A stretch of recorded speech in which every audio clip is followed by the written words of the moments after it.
कथेचे नाव एक आंधळी रात्र आणि प्रकाश. एका लहानशा गावात विनायक नावाचा एक तरुण राहत होता. विनायक खूप हुशार आणि महत्वाकांक्षी होता. लहानपणीच वडिलांचे छत्र हरपल्यामुळे आईने लोकांच्या घरची भांडीधुणी करून कष्ट करून विनायकला शिकवले होते.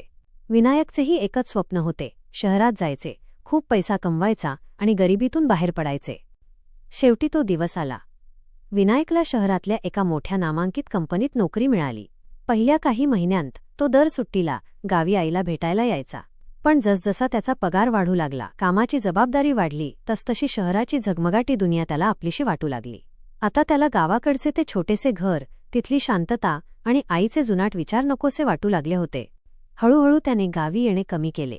आईचा फोन आला की तो चिडून म्हणायचा, आई मी मीटिंगमध्ये आहे, नंतर बोलतो. कधी कधी तर तो फोन उचलणेही टाळायचा.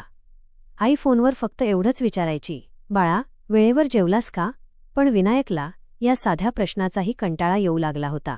आईने पाठवलेला गावचा डबा कपाटात तसाच पडून सडायचा आणि विनायक हॉटेलमधील महागडे जेवण आवडीने खायचा. असेच 2 वर्ष निघून गेले. विनायक पूर्णपणे शहराचा झाला होता. तो स्वतःचे नवीन घर घेण्याच्या तयारीत होता. एक दिवस ऑफिसमध्ये एक मोठी डील फायनल होणार होती.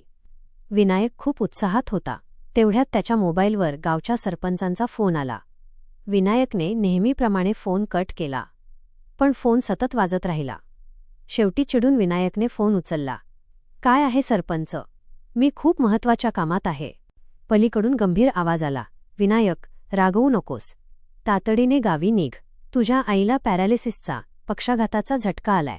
ती हॉस्पिटलमध्ये आहे आणि तिची अवस्था खूप गंभीर आहे. विनायकच्या हातातून फोन सुटला. क्षणार्धात त्याचे ऑफिस, ती डील, तो पैसा, सगळं काही धुसर झालं. त्याला आत्तापर्यंतचा स्वतःचा वागण्याचा प्रत्येक क्षण आठवू लागला. त्याने गाडी काढली आणि तो गावाच्या दिशेने सुसाट सुटला. मनात एकच भीती होती, आईला काही व्हायला नको. रात्रीचे 12 वाजले होते. तो थेट जिल्हा रुग्णालयात पोहोचला. अतिदक्षता विभागाच्या आयसीयू बाहेर सरपंच उभे होते. विनायक धावत आत गेला. तिथे पांढऱ्या चादरीवर त्याची आई निपचित पडली होती.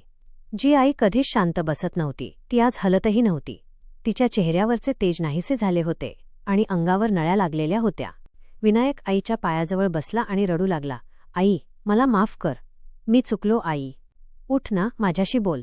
त्याच्या रडण्याच्या आवाजाने आईने हळूच डोळे उघडले. तिचा उजवा भाग पूर्णपणे निकामी झाला होता.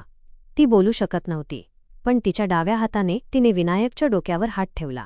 तिच्या डोळ्यात राग नव्हता, तर फक्त आणि फक्त प्रेम होते. तिने जणू आपल्या स्पर्शाने सांगितले, तू आलास, यातच सगळं आलं. आईने विनायकला तिच्या उशीखाली हात नेण्यास खुणावले. विनायकने उशीखाली पाहिले, तिथे एक जुना रुमाल होता.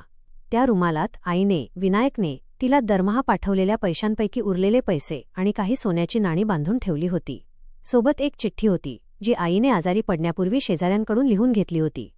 चिठ्ठीत लिहिले होते, बाळा विनायक, तू शहरात नवीन घर घेणार आहेस असं सरपंचांनी सांगितलं. शहरात घर खूप महाग असतं रे. मला पैशांची काही गरज नव्हती, म्हणून तू पाठवलेले पैसे मी साठवून ठेवले. हे घे आणि तुझ्या हक्काचं घर घे. सुखात राहा. वेळ मिळाला तर कधीतरी या म्हातारीची आठवण काढ. ते पत्र वाचून विनायकच्या काळजात चर्रर्र झाले. ज्या आईला त्याने जुनाट समजून मागे सोडले होते, ती शेवटच्या क्षणापर्यंत फक्त त्याचाच विचार करत होती. विनायकने आईचा तो थकलेला हात आपल्या हातामध्ये घेतला आणि तिच्या कुशीत डोके ठेवले. काही तासांतच पहाटेच्या सुमारास आईने अखेरचा श्वास घेतला. विनायक आता अनाथ झाला होता.